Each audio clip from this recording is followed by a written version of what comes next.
going to talk about the actual interview dimensions, the specific things that you are being evaluated on by the assessors. The first thing I need to tell everybody, this is a core value. These are your core values. This is how you live and work every day.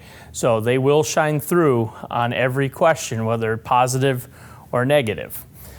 So we'll talk about various dimensions. They're also going to be evaluated during different questions. You don't get a question that just evaluates one dimension and then moves on to the next dimension. Many times they're testing for multiple dimensions within a question, but we're going to look at them individually. So the first two that I'm going to talk about that we group together is your attitude and your communication skills. So you need to come in with a positive attitude and that you want this job, that you love this job, which I assume you do because you're going for a promotion or you're coming into the fire service as a beginner. So your attitude, you always want to stay positive. And you're going to, this is greatest, we're going to achieve the mission of the fire department and continue to move forward. Your communication skills are also being evaluated with that attitude. Do I have good eye contact? Am I, projecting myself very well? Am I not slouching in the chair? So all those communication skills are a dimension that is being evaluated. And I know one of our other segments talked about those communication skills. Second group of dimensions that they're looking for is your character, your ethical values, and your integrity. Very important. Again, these are core values. You need to have them. Everyone should have the right answer. This is going to be the stealing question. You see, as an entry candidate, you see another firefighter stealing a watch. How do you handle that? They're looking for you to report the bad behavior. Okay, I don't want to just say, okay, forget it, someone else is going to handle that. So they're looking to make sure you handle that bad behavior correctly. You're not going to do something that's unethical. Same thing at the promotional level.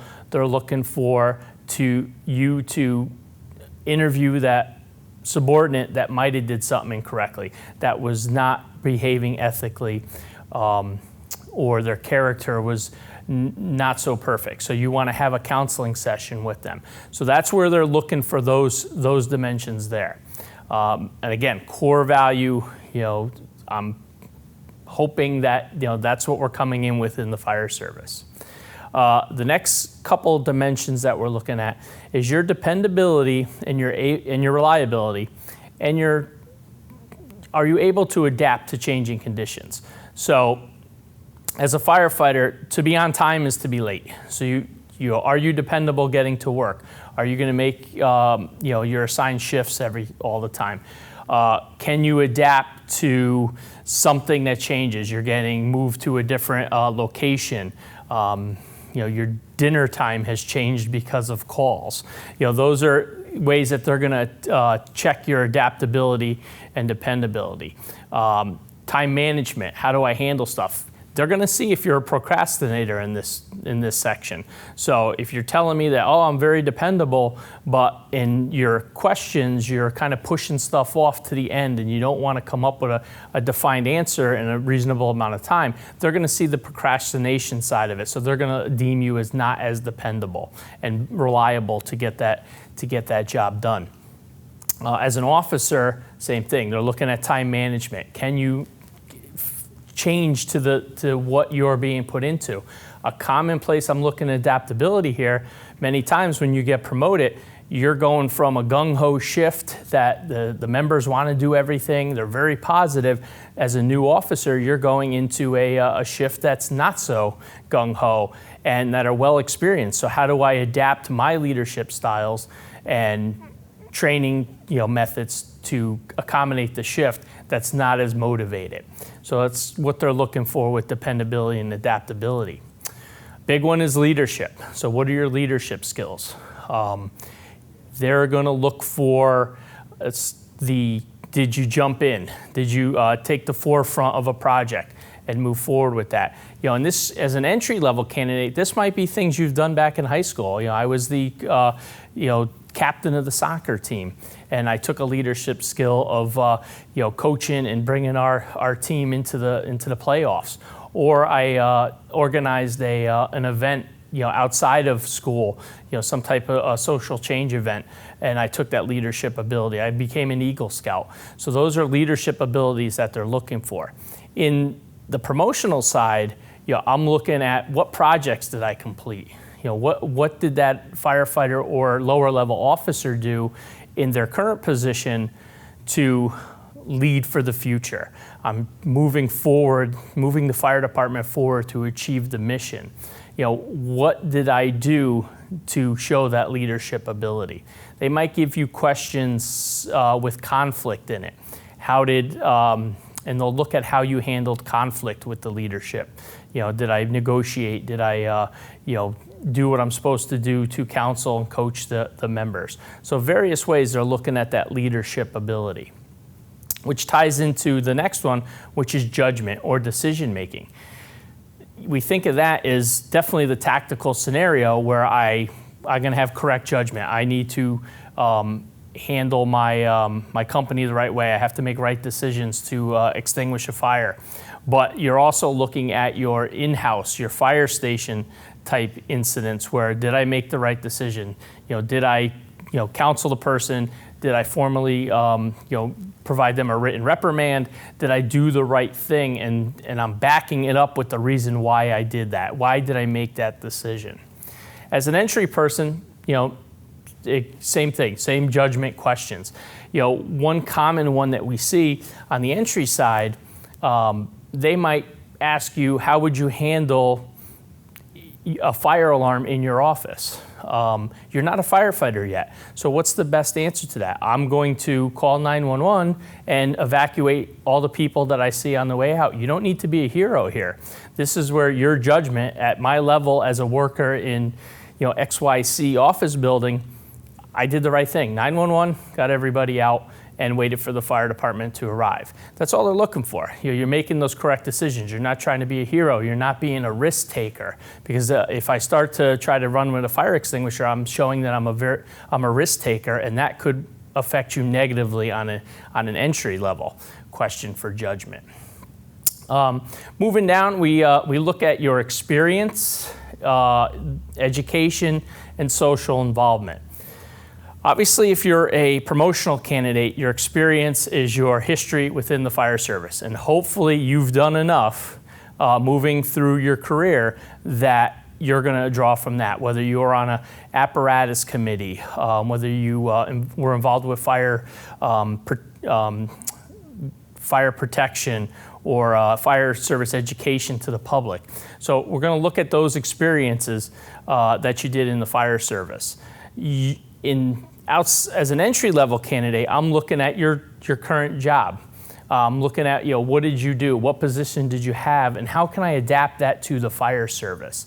Okay, how am I going to show that my experience in this industry has grown me to become a firefighter, have groomed me to become a firefighter? Your education, it is what it is. You've completed certain college level classes, you completed as a promotion candidate, you've done many fire service level candidates.